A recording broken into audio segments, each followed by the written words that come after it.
atrodo, kad žygiuoju žygyje, kažkur trenktūro žygį lietuvišką miške, bet viskas daug yra įdomiau. Atvažiavau į apie 180 km tiesiąją nuo Berlyno nutolusius tokius kaip Klinčių kalnus.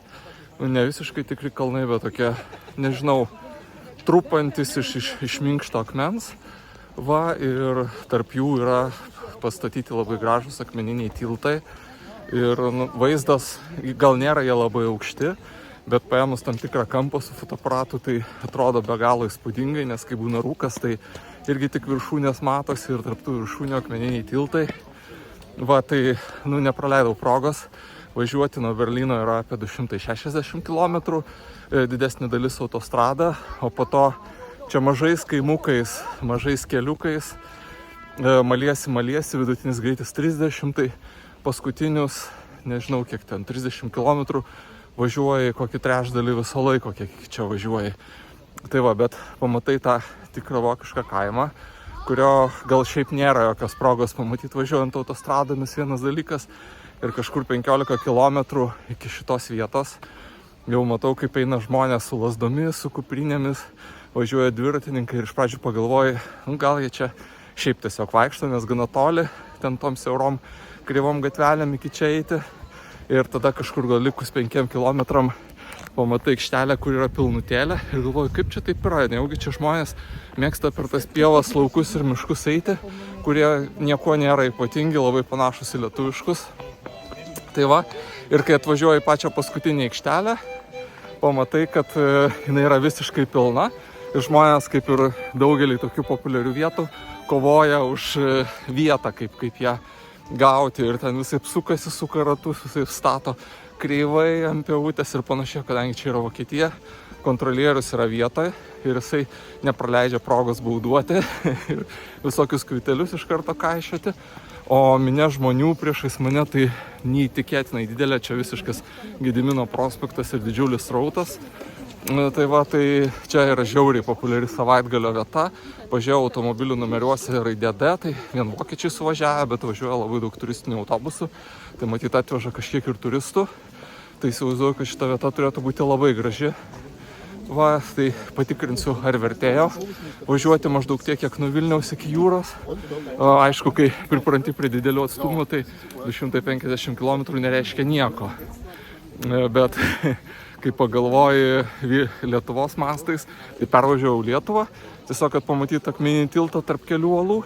Bet žiūrint į tūkstančių žmonių, kurie dabar priešais mane žygiuoja, gal ir verta. Tai netrukus pamatysim. Jo, iš tiesų apsimokėjo eiti iki čia ir kiekvienas žingsnis vertas šito vaizdo.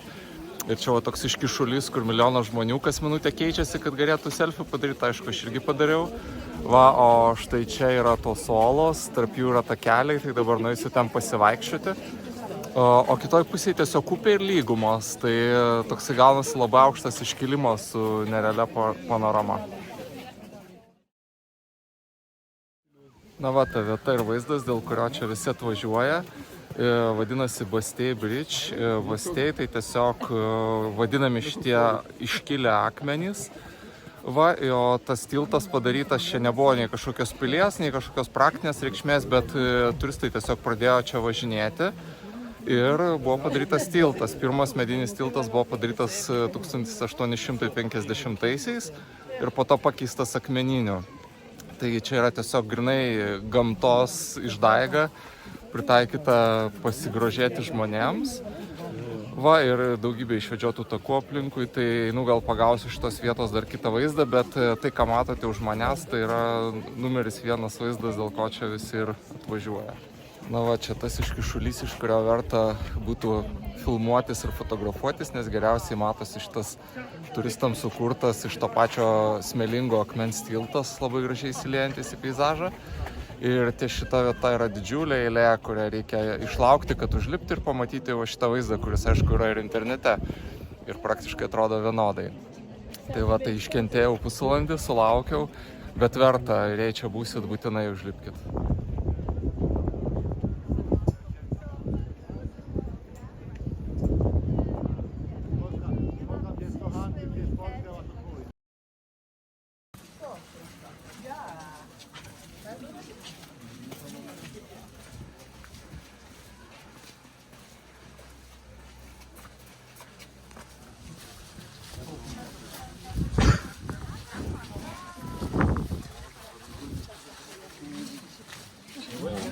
Dabar esu kitoj pusėje viso šito kalnyno ir šiaip jis nėra aukštas, nors atrodo labai spūdingai, bet tik 200 metrų, tiesiog labai status. Va ir šitoj pusėje yra tas smėlakmenio išgriaužtas kalnynas, o čia pačioj Elbės upė ir toliau yra, aišku, panašiai išgriaužtų tų kalnų, bet iš principo visur, kiek matosi, yra slėnis ir lygumos toj pusėje.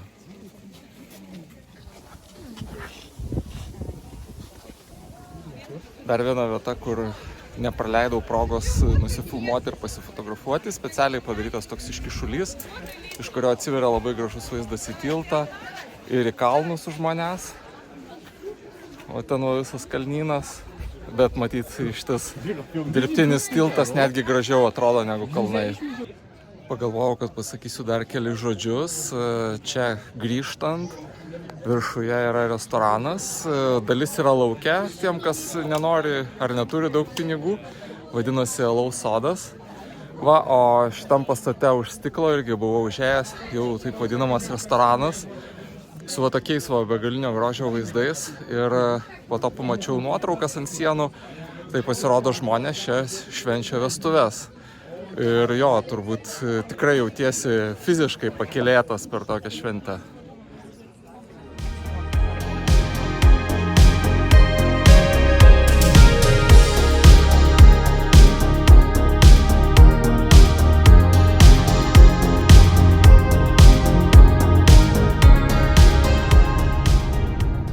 Paskutinis šios kelionės taškas yra Potsdamas, jisai visiškai netoli Berlyno yra.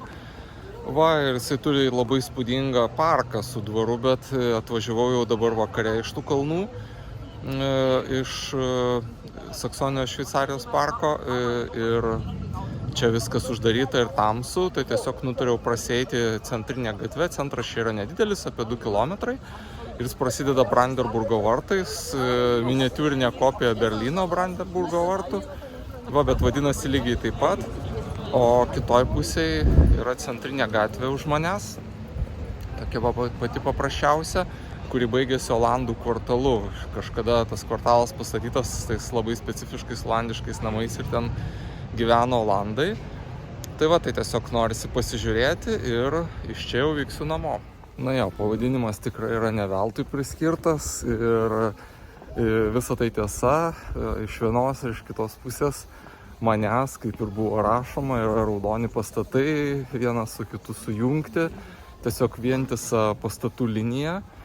Va, olandiškas vaizdelis, visiškai ne Olandijoje. Ir gaila, kad dabar vakaras, gal labai mažai kas matosi, bet dieną tai tikrai labai paliktų įspūdį, nes toks jausmas, kad ir vienoje gatvės pusėje, ir kitoje gatvės pusėje visi pastatai buvo pastatyti to pačio vieno mūrytojo. Ir pagal tą patį vieną paveikslėlį ir tiesiog pastatai vieną 3 aukštų namelį, tada šalia jo 2, tada šalia 3, 4, 5, 6 ir numūrė visą gatvę iki pat pabaigos. Tai va, tai jo, šiaip tai labai įspūdingas tas jų parkas, kuris dabar vakare neveikia ir uždarytas rūmais, begalinio grožio, tikrai milžiniškas, bet verta truputėlį pasibastyti ir po centrą ir pamatyti va tokią anomaliją, olandišką gatvę.